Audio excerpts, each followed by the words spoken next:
अब हम लोग पढ़ेंगे वर्ग और वर्गमूल, स्क्वायर एंड स्क्वायर रूट।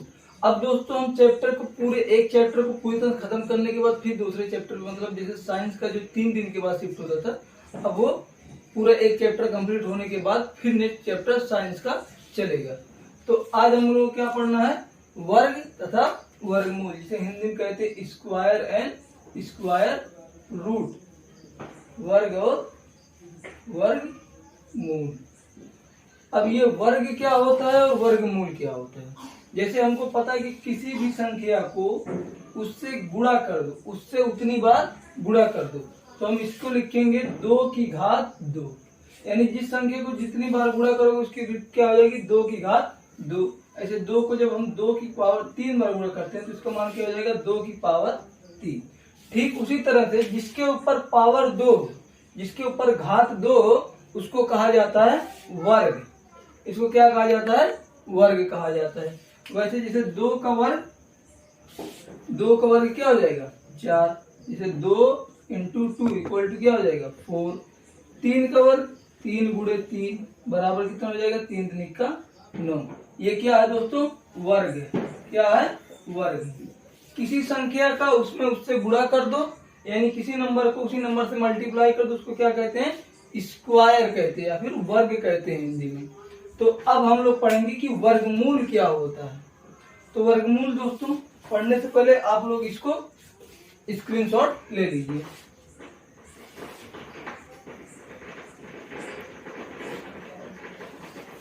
अगली चीज दोस्तों आती है वर्गमूल।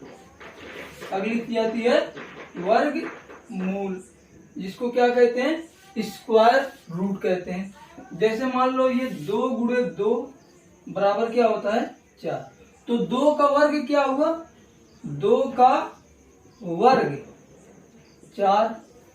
तो 4 का वर्गमूल, 4 का वर्गमूल या स्क्वायर रूट कितना हो जाएगा, 2 हो जाएगा।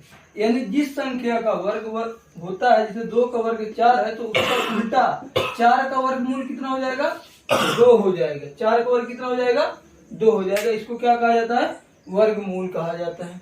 इसको दोस्तों लिखा जाता है अंडर रूट में। किसमें लिखा जाता है, अंडर रूट में। जैसे ये अंडर रूट हो गया, यहाँ पे कोई भी नंबर हो सकता है, मान लो x, तो इसको क्या कहा जाता है, इसको अंडर रूट के अंदर लिखा जाता है। इसका मान होता है किसी भी x की पावर 1/2, यानी उसका क्या होता है, आधा होता है। जैसे मान लो ये 4 दिया, अब 4 का क्या करना है, वर्गमूल करना है। तो इसको हम क्या कर सकते हैं, 2 इंटू 2, 4 को 2 गुणे 2 लिख सकते हैं। तो यहाँ पे कितना हो जाएगा, तो 2 वर्ग में से इसका जो आधा करोगे, इसके मल्टीपल तो इसका आधा करोगे, तो असलियत में ये 2 से 2 कट जाएगा, बचेगा कितना, 2 बचेगा। ठीक वैसे से 4 का वर्गमूल कितना होता है, 4 का वर्गमूल 2 होता है। यानी अंडर रूट को जब हटाते हैं तो अंडर रूट का मान 1/2 होता है, उसका आधा कर दिया जाता है, उसको कहते हैं वर्गमूल। यानी अंडर रूट का मान 1/2 होता है। ठीक, अब इसको स्क्रीनशॉट ले लीजिए। अब दोस्तों हम लोग पढ़ चुके कि वर्गमूल क्या है, वर्ग क्या है। अब वर्गमूल निकालने का कितना तरीका है, हम लोग वर्गमूल कैसे निकालेंगे, मतलब वर्गमूल को हम लोग कैसे निकालेंगे, फाइंड द स्क्वायर रूट। तो इसमें जो पहला तरीका होता है गुणनखंड विधि द्वारा, फैक्टराइज मेथड। तो इसमें क्या होता है दोस्तों, जैसे हम लोग लासा निकालते हैं, लासा, और इसमें क्या होता है, मासा चलता है। HCF हाईएस्ट कॉमन फैक्टर, यानी क्या चलता है, मासा चलता है। जैसे मान लो अगर हमको निकालना है 324, तो जैसे हम लोग लासा में दोस्तों ऐसे किया जाता है, जैसे लासा में अलग अलग दे दिया कि 3 दिया है, 4 दिया है, 5 दिया। तो इसमें क्या करते हैं कि जो 4 है वो 2 ही से कटेगा, 3 नहीं कटेगा, तो इसको ऐसे उतार दिया जाता है। 2 जो होता है 3 से नहीं कटता, 2 कट जाता है, 5 को ऐसे उतार दिया जाता है, फिर 3 से काटा जाता है, फिर 5 को उतार दिया जाता है, फिर 5 से काटे जाते हैं, भी कट जाता है। ये क्या होता है, हमारा LCM यानी लासा होता है। अब दोस्तों हमें पढ़ना किसके बारे में, वर्गमूल निकालना। तो वर्गमूल के लिए हमें क्या आना चाहिए, मासा आना चाहिए। तो मैं लासा को मिटा देता हूँ। तो मासा के लिए दोस्तों क्या करना पड़ता है, इसमें जो आखिरी का अंक मैं बताया था कि अगर आखिरी का अंक 4 है तो इसमें सबसे पहले हम 2 से डिवाइड करके देखते हैं। तो इसमें पूरे में डिवाइड करना होता है, यानी 324 आखिरी का अंक 2 तो इसमें पूरे 2 से डिवाइड करना पड़ेगा। तो कितना हो जाएगा 2 1 जा 2, बचेगा कितना 1 2, 2 6 जा 12, ये कट गया 4 उतरा, 2 2 जा 4, कितना आ गया 162। इसको यहाँ पे क्या लिखा जाता है 162। अगर जो पढ़ चुके हैं ऑलरेडी मासा तो ऐसे भी कर सकते हैं, 2 एक अन्य 2, एक बचा, एक यहाँ गया 12, 2 6 12, जो कट गया उसके बाद 2 2 दूनी 4, ऐसे भी किया जा सकता है। अगर नहीं आता है तो आप ऐसे भी भाग करके निकाल सकते हो, तो आप ऐसे भी करके निकाल सकते हो। तो जैसे इसके आगे क्या करना है, अब इसमें आखिरी का अंक 2 है तो इसको भी 2 से भाग दे दो, तो 2 8 16 और 2 एक अन्य 2। अब आखिरी का अंक मैंने दोस्तों बताया था कि 1 आ गया तो पहले 3 से ट्राई करो, तो कितना हो जाएगा 3 दूनी 6, 2 आ जाएगा 21, तो 3 7 21, फिर 2 से ट्राई करो, 3 से ट्राई करो, आखिरी का अंक 7 है तो 2 3 9 27, फिर 3 से 3, फिर 3 एकम 3। तो दोस्तों इसको ऐसे हल किया जाता है। अब मासा में दोस्तों क्या होता है कि इसका पेयर लिया जाता है, जोड़ा लिया जाता है। वर्ग में हमें जोड़ा होता है तो उसको क्या कहते हैं, वर्ग कहते हैं। जैसे ये हो गया एक जोड़ा, ये हो गया, ये हो गया। अब इसका हमें क्या करना है, जोड़े में से एक बाहर निकाला, जैसे यहाँ से एक जोड़े में से 2 आ गया, एक इस जोड़े में से 3 आ गया, ये इस जोड़े में से 3 आ गया।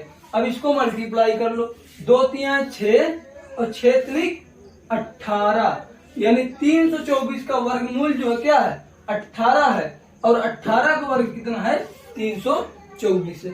तो ये पहला तरीका क्या है, गुणनखंड द्वारा, गुणनखंड या फैक्टराइज मेथड, गुणन खंड के द्वारा ये जो किया जाता है, ये इसके द्वारा किया जाता है, गुणनखंड के द्वारा इसको किया जाता है। तो आई होप दोस्तों आप लोगों को समझ में आया है कि गुणनखंड से कैसे किया जाता है। मैं दोस्तों आगे का भी तरीका बताऊंगा और आगे भी इस पर सवाल लगाऊंगा, बस अभी देख रहे हैं कि कैसे गुणनखंड के द्वारा हमें वर्गमूल निकाला जाता है। अगली चीज दोस्तों हम लोग इसमें एक और तरीका होता है डिवीजन रूल, भाग विधि, तो उसकी मदद से हम लोग कैसे निकालेंगे।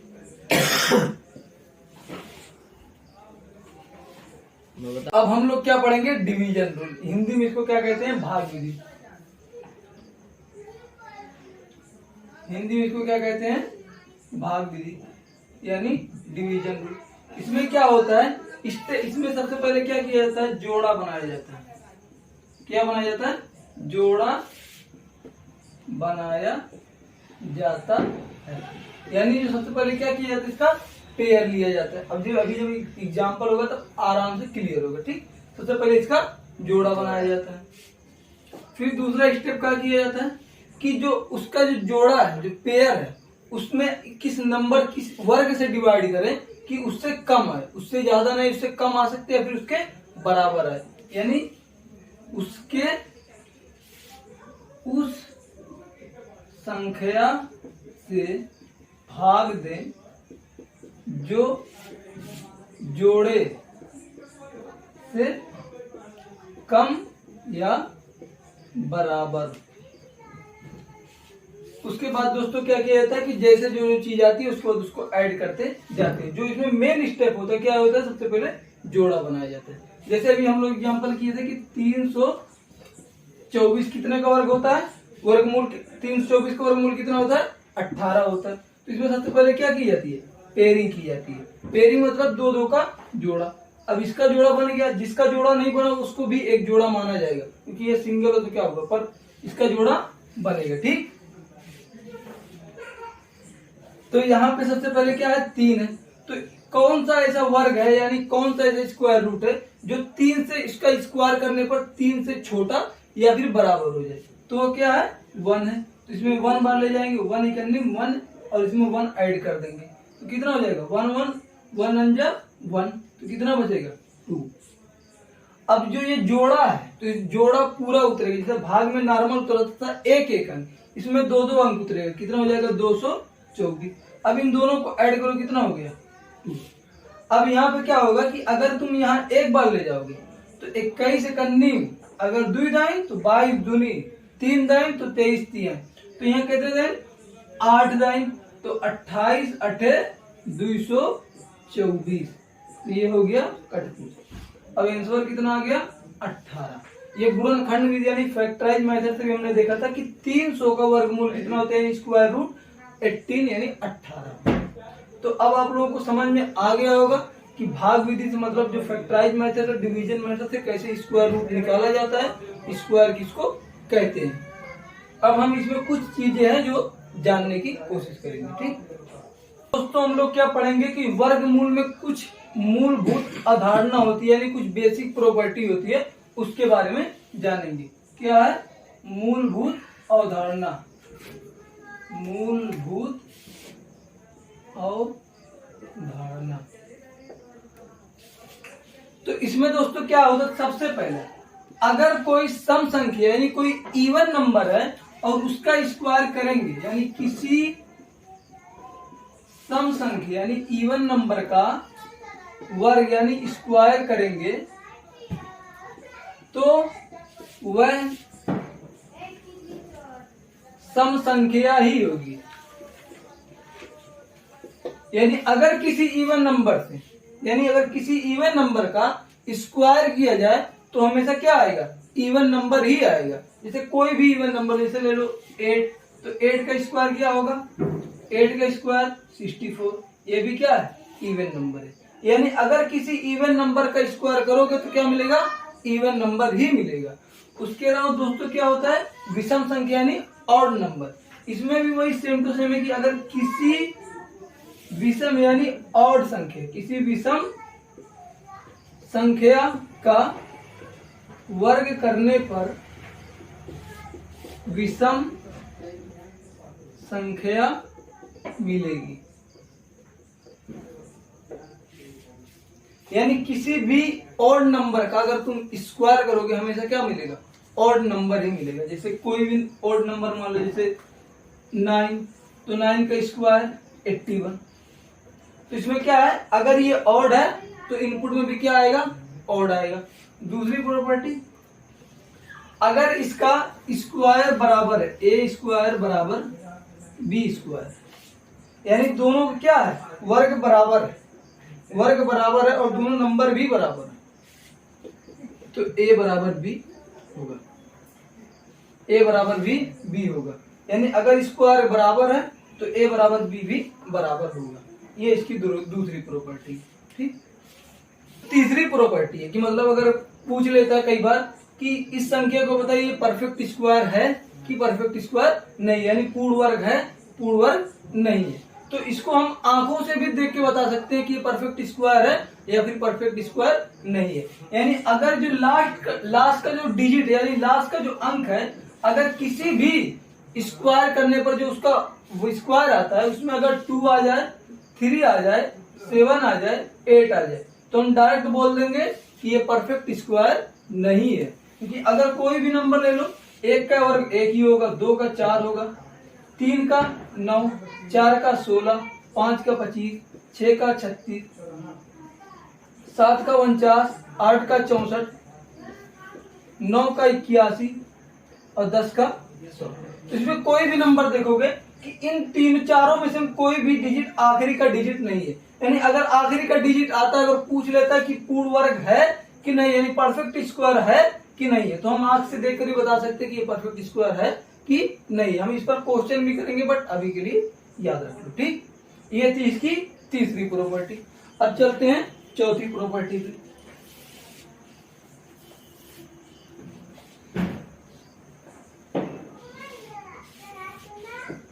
चौथी प्रॉपर्टी दोस्तों क्या होती है कि हम लोग पाइथागोरस थ्योरम एक की होती है, पाइथागोरस तिरक, हिंदी में पाइथागोरस बोलते हैं, हिंदी में इंग्लिश में इसको पाइथागोरस थ्योरम बोलते हैं। तो उसके बारे में हम लोग पढ़ेंगे। उसका जैसे ये होता है 90 डिग्री का कोण, जिसको हम कहते हैं राइट एंगल यानी समकोण, 90 डिग्री का कोण, इसको हम क्या कहते हैं, समकोण कहते हैं। अब इसमें ये जो आगे की भुजा होती है इसको हाइपोटेनस बोलते हैं, हिंदी में कड़ बोलते हैं, और इसको क्या बोलते हैं, बेस बोलते हैं, एक को क्या बोलते हैं, परपेंडिकुलर बोलते हैं। बट इसमें थोड़ा सा चेंज है।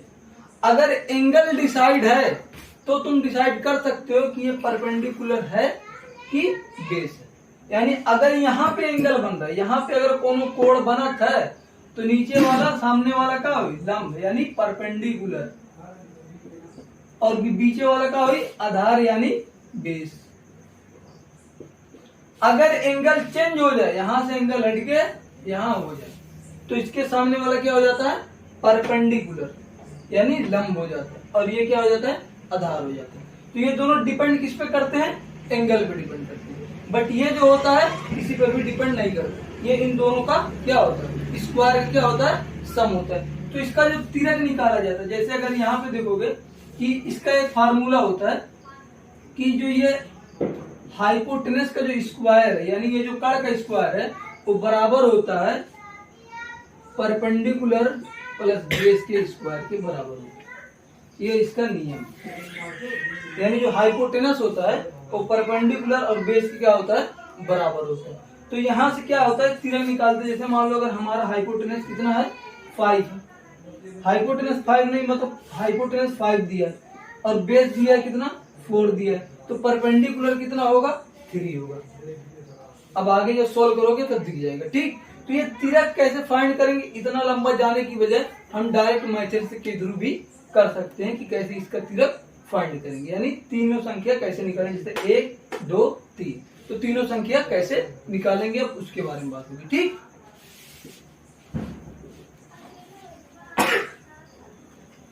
तो पहली चीज, अगर कोई जो नंबर हो क्या है, इवन है, क्या है, इवन नंबर यानी सम संख्या है, तो क्या होगा, तो इसके लिए एक सिंपल सा फार्मूला है, जैसे 2m स्क्वायर माइनस 1 और क्या हो जाएगा, m स्क्वायर प्लस 1, ये इसका फार्मूला। ठीक, 2m square minus 1 m square plus 1, ये क्या होता है, किसी भी इवन नंबर यानी सम संख्या। जैसे मान लो सम संख्या हमारी क्या होती है, 2 4 6 8 10 12 14, ऐसे दो का जो गुणज होता है, यानी जो दो का जो डिवीजन होता है, उसको क्या कहा जाता है, सम संख्या यानी इवन नंबर कहा जाता है। इसमें कोई भी इवन नंबर डालो, जैसे मान लो अगर 4 का निकालना है, 1 दे दिया 4, m बराबर 4 है, तो क्या करना है, 2 इंटू इवन नंबर हमारा 4 है, तो ये हो जाएगा 4 का स्क्वायर माइनस 1, उसके बाद ये क्या हो जाएगा, m यानी 4 का स्क्वायर प्लस 1। अब इसको सॉल्व कर लो, 2 चौक 8, 4 चौक 16 में 2 15 और 4 चौक 16 है 17, यानी तीनों का क्या बन जाएगा, पेयर बन जाएगा। अब जो इसमें सबसे बड़ा है वो क्या है, हाइपोटेनस, और जो उससे छोटा इन दोनों में से एंगल पे डिसाइड करेगा कि कौन बेस बनेगा और कौन परपेंडिकुलर बनेगा। अगर दोस्तों ये क्या हो, अगर कोई इवन नंबर हो, क्या हो, कोई इवन नंबर हो, तो उसके लिए फार्मूला कौन सा है, अगर कोई इवन नंबर हो तो उसके लिए कौन सा फार्मूला है, तो इवन नंबर के लिए जो फार्मूला है वो है m square minus 1/2 m square plus 1/2, ये इसका फार्मूला। ऐसे हम लोग क्या लिए थे, 3 और 5 के लिए थे, तो यहाँ पे अगर m बराबर हम 3 लेते हैं, तो यहाँ पे क्या हो जाएगा, 3 का वर्ग माइनस 1/2, यहाँ पे क्या हो जाएगा, 3 का वर्ग प्लस 1/2। अब इसको सॉल्व करो तो यहाँ पे कितना बचेगा, 3 3 का 9 में से में गया 8, 8/2 की कितना बचा, 4, 3 3 का 9 1 10/2, कितना बचा 5, और हमारा त्रिक क्या आया था, 3 4 5। तो इस तरह से अगर कोई विषम संख्या या फिर ऑड नंबर दियो तो उसका पाइथागोरस तिरक हम प्राप्त करते हैं। ठीक, अब हम लोग क्या पढ़ेंगे, क्वेश्चन लगाएंगे कि क्वेश्चन को किस तरह से, इस पे किस टाइप के क्वेश्चन बनते हैं, कि अगर पूछ ले कि ये परफेक्ट स्क्वायर है नहीं है, इसका लास्ट डिजिट बताओ, तो वो सब क्वेश्चन अब हम लोग करने वाले हैं। ठीक।